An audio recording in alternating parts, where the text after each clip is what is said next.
That's Nick. And that's Joseph. And today we're here to talk about Beauty, the fourth film directed by Andrew Dosunmu, which just recently premiered at the 2022 Tribeca Film Festival and will be released streaming on Netflix June 29th, 2022.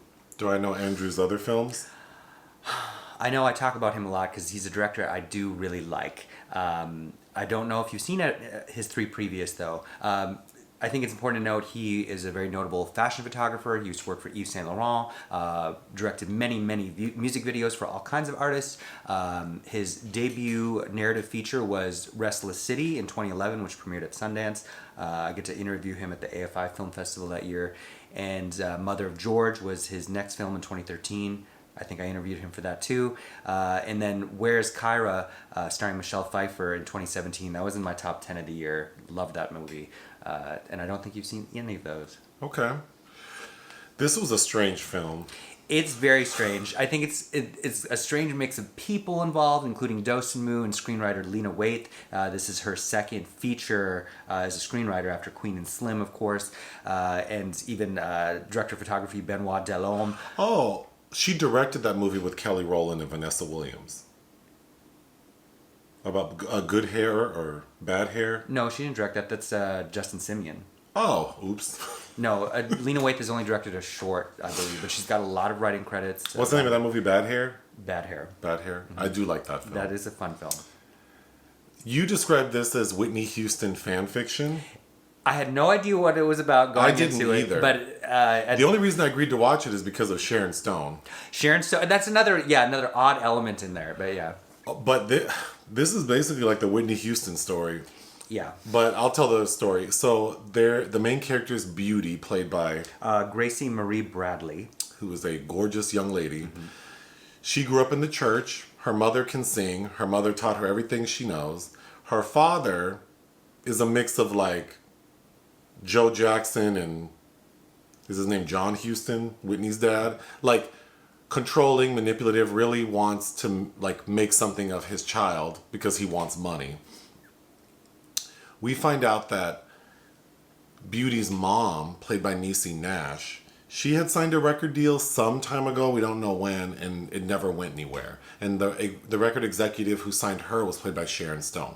So now the dad, who's played by Giancarlo Esposito, he brings Sharon Stone back because he wants her to sign his daughter Beauty. Beauty signs with Sharon Stone. And then the bulk of the film is Beauty sort of working on her career, like, because the gag is Beauty's a lesbian. And she's being told, like, everyone knows, but she's being told, like, you're not going to be a pop star and a lesbian. Because it's set in, like, the early to mid 80s. Mm-hmm. So everything works up to her first performance on TV. So she hasn't released a single, doesn't have any music recorded, but she's going to perform somewhere over the rainbow on a Merv Griffin type show. Called the Irv Merlin Show.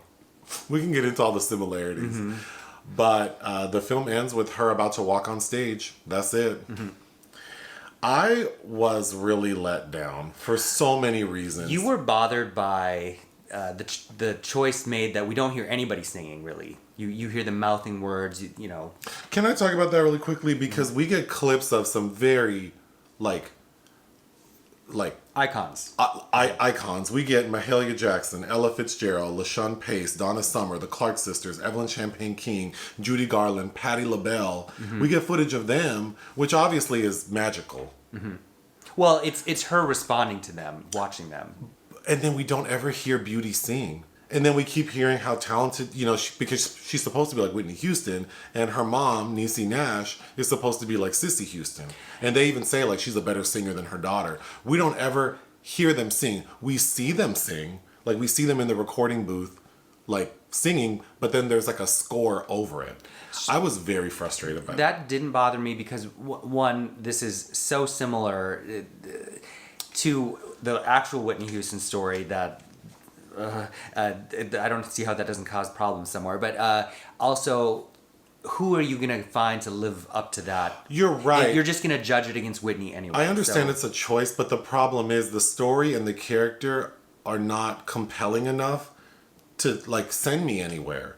So it's like Beauty, that actress is gorgeous. Like she lives up to the name, and she is statuette. I mean, she's as beautiful as Whitney Houston. Oh yeah. So I seeing think, her, I think she's actually more Whitney-esque than Yaya DaCosta in Angela Bassett's Lifetime. well, because she's taller and thinner too. So she looks like a model. So she is captivating on screen, but then like, and I think her acting's fine. It's just like she doesn't have anything to do because her mom knows she's a lesbian. Her dad knows. Sharon Stone knows. Everyone knows. She's very open about it. But then she's just told like, you know, when you're talking about your love songs, say he, don't say she. And, you know, her girlfriend who's played by... Aleyse Shannon from the Black Christmas remake. There's a scene where she's told like you can't call her babe in public. But they're very openly affectionate around their circle. It's just like...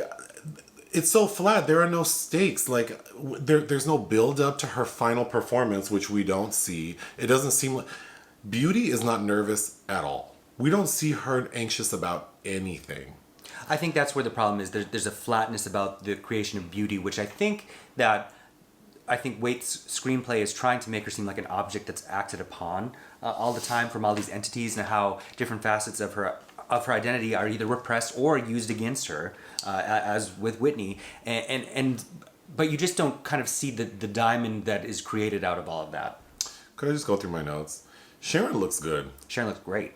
And Sharon is an example to someone like Madonna. Like, that's how you're supposed to age. Like, I mean, if you have the bone structure, it is what it is. If you don't, then you're just going to look how you look. It's true. But Sharon Stone's... Surprisingly, the white lady is my favorite part of this, which is probably not. I think Sharon does a good job, but I think the dad... Esposito's good, too. He's, like, pitch perfect as, like, this evil dad. Niecy Nash has her moment that I also liked, but she's at odds with how the writing is, I think. Well, my next note is I think Niecy is too saucy. Like, to deal with a man like that. To deal with her, this abusive... Like, he, like, tells her at one point, like, Niecy's trying to tell him, like, no, I don't want my daughter to sign because she's too young. And then he tells her, like, don't make me... hit you in front of this white woman. Yeah, like, don't make me slap the shit out of you in front of this white woman. Like, I love that they make Clive Davis into a bitchy white woman. Well, he kind of was a bitchy white woman. I know, but Niecy Nash, she's very confident and she's very assertive, and it just seems like she wouldn't... Cissy, yeah. And she wouldn't allow this man to talk to her this way. Certainly not in front of company. Like... Yeah, it's demeaning towards her in a way that...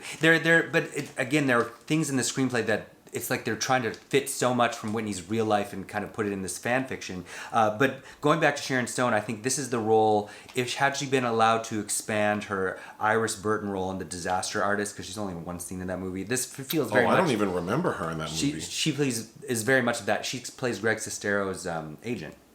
Oh, wow. I do not based on a real life woman. And I read that book and watched the movie. Yeah, she's in it. So is Melanie Griffith. Didn't know that.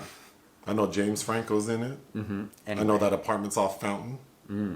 Anyway, there's a gay bar that we see them go to, and it's called Sinners Bar and Lounge. Mm-hmm. I thought that was funny. And then, like most gay bars, they have to show like same-sex couples together. I thought it was kind of funny. Well, and back in the day when gays and lesbians were forced into the same spaces, and kind of, how there was, that was nice. A greater sense of camaraderie in that. Then to compare her to Whitney further, we see Beauty having to rehearse for a song. We don't know what this song is, and she can't dance. So not unlike Whitney.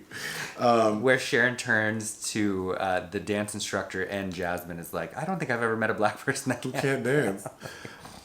My next note is like, because at the hour mark, I was very frustrated. Like, when are we going to hear this lady sing?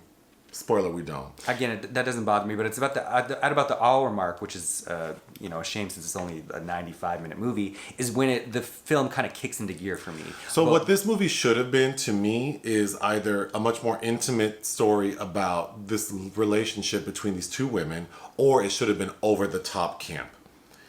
So I don't think these people involved were aiming for or wanted to be associated with camp at all. So I brought that up because I think the most compelling part of this story, because I feel like most people watching this watching this movie will recognize that it's like basically the Whitney Houston story, that it's very upfront about this character's lesbianism, lesbianism. Mm-hmm.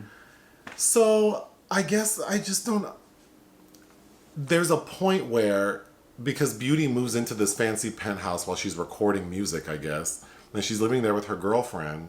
And the neighbor pops in, Played by Joey Badass. who is styled like Bobby Brown in the 80s. Mm-hmm. And he tells her, could you turn the music down? Because they were playing music loudly. And she's just looking at him, and he's like, all you teenagers move in here, and you're so loud, I can't get any rest. And she goes, I'm not a teenager. And he says, you look like a teenager. And she goes, that's because you haven't seen me with my clothes off. Mm-hmm. What a weird line to say.